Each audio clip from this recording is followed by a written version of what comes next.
Many of you know the mythological story of Cupid and Psyche, but no one knows the untold story of Cupid and Archimedia. On this Valentine's Day, we will discover the exhilarating human emotions of the Greek gods and goddesses and how mathematics was used as a tool of torture to calm the jealous rage of a few stunning beauties of Mount Olympus. We will be back before Zeus's lightning can strike twice.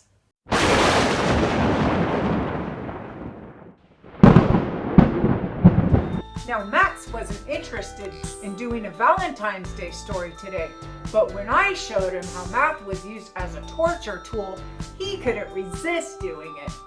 So here we go, the story of Cupid and Archimedia. Take it away, Max. Thanks, Heidi. As some of us remember from Greek mythology, there is always tremendous activity on Mount Olympus. And for Valentine's Day, it is no different. At this moment, Athena, goddess of wisdom and war, and Aphrodite, goddess of love and beauty, are enraged over the adoration of a young Greek girl by her fellow Greek citizens. Now, it is no secret that the sisters Athena and Aphrodite were more like enemies in the past. In short, Athena, the goddess who is symbolized by the wise owl, was angry with Aphrodite because she convinced Prince Paris of Troy to choose her in a beauty contest between goddesses by luring him with the most beautiful human in the world, Helen of Troy. As some of us know, this led to the Trojan War, where Athena helped the Greeks in the sacking of Troy. The fall of Troy can be found in the story of the Iliad, and the beauty contest can be found in the story called The Judgment of Paris. Now back to our Valentine story. Our account for today is not with the past disputes of the two goddesses, but with their unification due to a common adversary, or someone they thought to be an adversary, Archimedia, the girl the Greeks were calling the most beautiful and most intelligent in all the lands. As the adoration persisted, the Greeks were saying that Archimedia was even more beautiful than Aphrodite and wiser than Athena.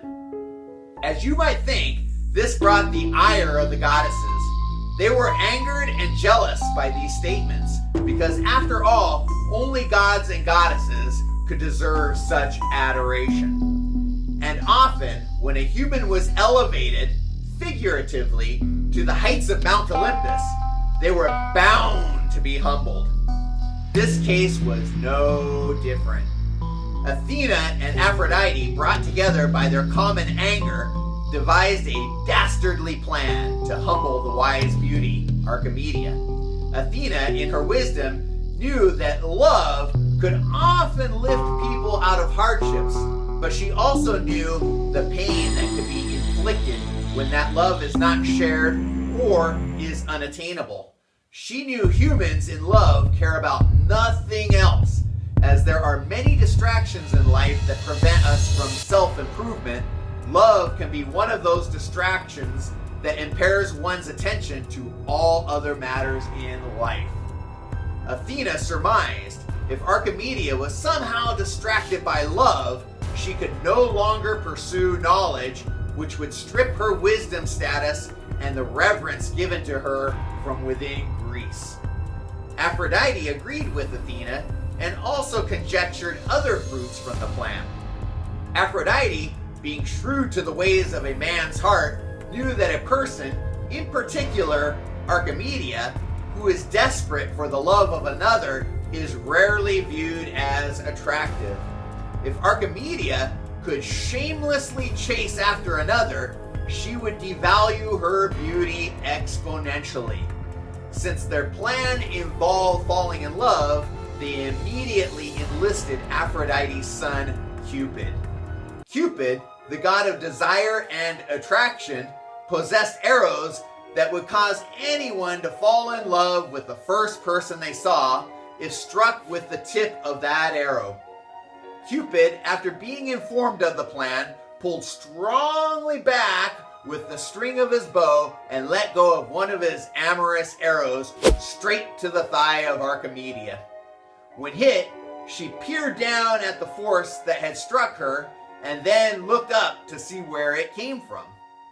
At first sight, she saw the most handsome and brightest man ever to be seen by her eyes, although in reality, the man was brutish, boorish, lazy, and dim-witted. Oh, the clouded vision attained from one of Cupid's arrows. This type of man, who was the exact opposite of Archimedia, is one she would not, under normal circumstances, spend any time conversing, and most certainly she would never entertain him as a love interest. Now, while Cupid had accomplished his part of the devious plan, Aphrodite had her husband, Festus, god of stone masonry, work on the second part of the plan. She conscripted Festus to chisel the heaviest stone into footwear that felt as soft as a sheep's wool and were pleasing to the eye. Not an easy task even for the god of masonry. The shoes were also constructed so that once the foot entered, it could never be withdrawn. These shoes were instrumental in the overall plan because Athena had computed mathematically that Archimedia could never reach her vision of love while lugging around those heavy stone shoes. As a matter of fact, the shoes were designed so that her physical energy would be worn down by the heavy slippers enveloping her feet. As long as she wore these shoes, she could only get half the distance to her vision of love for every day she persisted. In the moment of being struck, Archimedia pulled the arrow out of her leg. The wound sealed and healed immediately, as a wound from Cupid's arrows always did. Stunned by the whole cloudy ordeal, Archimedia unwittingly stepped into Hephaestus's shoes as she started her trek toward her new love interest. By measurement of today, she was 4 kilometers away from the brute she now loved. It must also be mentioned that the brute was temporarily turned to stone by Medusa, but it was not permanent since he did not set eyes on the Gorgon with hair made of snakes. He was told by Athena that he would return to normal when she decided to do so. As the sun rose, Archimedia marched on day 1 of her quest till sunset, before she lay flat to sleep. She woke and was 2 kilometers away. She began the trek again for another whole day. At the end of that day, she was 1 kilometer away. On day 3, she repeated the process and was closer, but still half of a kilometer away. At the end of day 4, she was half that distance, and on day 5, she was half the distance of day 4. Day 6 had her at 1/16th of a kilometer, and day 7 at 1/32nd of a kilometer. Day 8, 1/64th, and day 9, 1 1/28th of a kilometer. After all that motivated travel for 9 straight days, she had insatiable thirst due to a dusty trail, so she stopped many a times for drink. Because of this, she traveled slightly slower than previous days, and on day 10 didn't cover as much ground. She was close, but didn't cut the distance in half. Instead of 1/256th of a kilometer, she was 1/250th of a kilometer away from her love. It just so happens that 1/250 kilometers is equal to 4 thousandths, which converts to exactly 4 meters. Oh, so close, but yet so far. The next day, she was 2 meters away, and the next day, she was 1 meter away. Day 13, she was half a meter, then a quarter, then 1/8 of a meter, and so on and so on. Even in her confused state, she finally felt her heart hurt because she suddenly realized that rational numbers are dense.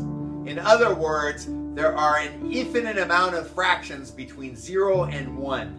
She thought to herself, 1 over 2, then 1 over 3, and then 1 over 4. And this could go on to 1 over 1,000, and then 1 over 1,000,000. The fractions go forever.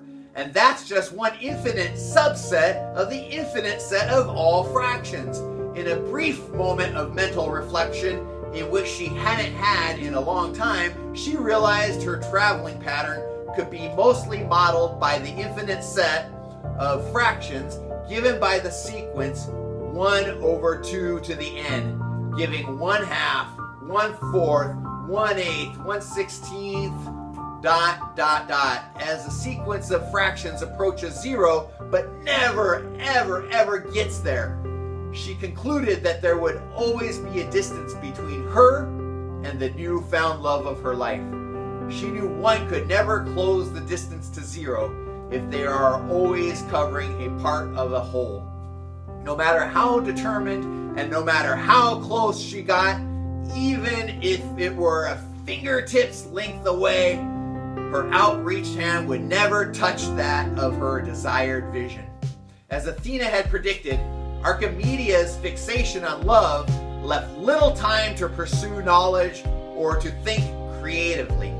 Not only that, as the years went by, they turned into decades after many Valentine's days had passed and 31,000 days of traveling half the distance to her love while in a hyper-focused state of lovesickness went by. Archimedia was no longer the beauty that could compete on the stage with Aphrodite or Athena. As it turns out, Archimedia was over 100 years old, and both Aphrodite and Athena had forgotten that she had even existed. Everyone forgot about her. Everyone, that is, except Cupid. Cupid, knowing love the way he did, felt a sense of guilt. One day he felt the guilt so intensely that he devised a plan of his own. He snuck into Athena's quarters and took a battle bandage from her night table. He then convinced Zeus, with a little figurative arm twisting, to use one of his lightning bolts of life. Cupid knew if one of Zeus's bolts of life struck the drop of blood on Athena's war bandage, it would create one of the most intelligent beings in the world today. Since Zeus didn't want another god roaming Mount Olympus, he decided to only use a quarter-strength bolt. The creation would have great wisdom like Athena, but would be far more human than God. Yes, there it is. 50 mathematical ideas you really need to know. If you do not have it, obtain it by striking the link below. It could be considered a textbook for our training. The next step for Cupid was to visit the Fates, the 3 women who determined a person's destiny. They loved Cupid and agreed, although rare, to extend Archimedia's original portion of life. The Fates believed 100 years would be fair after Cupid reminded them of how sorrowful her original fate was. The last step of his plan took no convincing, since it was in the domain of his powers. With all his heart, he went to his laboratory of love and mixed a powerful love potion, much more powerful than the one before, and put it into the tip of his golden arrow. And after 9 days from the time Zeus's bolt had struck Athena's drop of blood, Cupid found a young baby cuddled in the cloth war bandage that Athena used to heal her brief wounds. Now, all was in order, and Cupid's plan was ready to be carried out. At this point in time, Archimedia was still advancing her perceived love.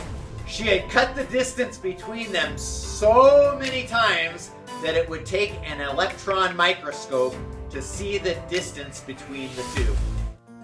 Cupid, seeing them far from Mount Olympus, descended upon them in the city of Syracuse. He set the baby nestled in the cloth on a large rock about 7 meters to the right of Archimedia. He pulled back the string on his bow, and his arrow, loaded with potion, found its mark on her right arm. As she turned to see where the sting had come from, her eyes fixed upon a little human that consumed all her motherly instincts and the whole of her pulsating heart. In a split second, gone was the love for that ogre she pursued for so long. Instantly, her curiosity for science came back to her, and she was no longer dull in wit. The clever ways of her thinking and the knowledge that she accrued from the past all came back to her in an instant. She reasoned that the ogre she chased for so long was the opposite of all qualities she admired. While in the fog of love, she became the ogre. One who was not disciplined, one who was unimaginative, one who was banal, brainless, and uninventive. She ran to the baby, hugged him, and said, "For as long as I live, I will teach you everything I know. I will enhance your abilities to think. I will show you how to analyze and bring out the best of your talents.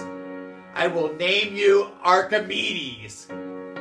Decades later, Archimedes went on to become Archimedia's pride and joy. His inventions and discoveries were many, and his wisdom was conveyed in words. One of his wise statements on leverage stated, "With a lever long enough and a fulcrum on which to place it, I shall move the world." As for engineering, because of his vast knowledge of buoyancy, Archimedes was commissioned by the king to take on one of the greatest engineering projects of the day. He was credited for building the fabled ship, the Syracusia, one of the largest ships ever built in ancient times. It was even said to have a library and gymnasium on it. Another tale of his wisdom was when he used science to detect a fraudulent gold crown without damaging it. The crown was said to be made of solid gold, but Archimedes, using the idea of displacement of water, proved that the crown was not solid gold. The crown maker had slipped in other metals to keep some gold for himself. The king punished the crown maker and was ever grateful to Archimedes. There is another old tale that claimed Archimedes ran through the streets naked, shouting, "Eureka!" due to his instant and stunning realization of how water displacement worked. Nevertheless, Archimedes was very knowledgeable about the idea of fluid displacement.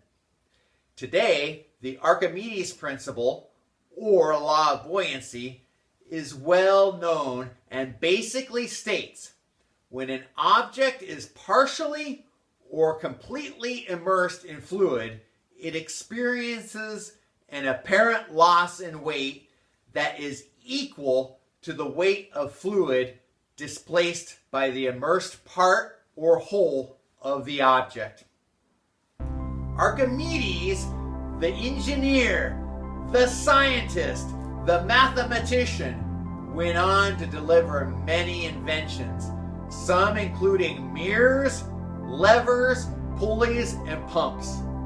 Mathematically, he went on to discover the relationship between the surface and volume of a sphere and its circumscribing cylinder, along with many other works in mathematics. The list of inventions, science discoveries, and mathematical ideas is so very long that Archimedes came to be known as the greatest mathematician of antiquity. Now, here, today, at Alien Institute, we as members will think inventively on how we can advance humanity in big ways and in small, like Archimedes did in his life of ingenuity. And if on this Valentine's Day we also develop a love affair with the inner workings of mathematics, I say, so be it. The continual splitting of the fractions between 0 and 1 is an example of a mathematical structure which is fundamentally continuous.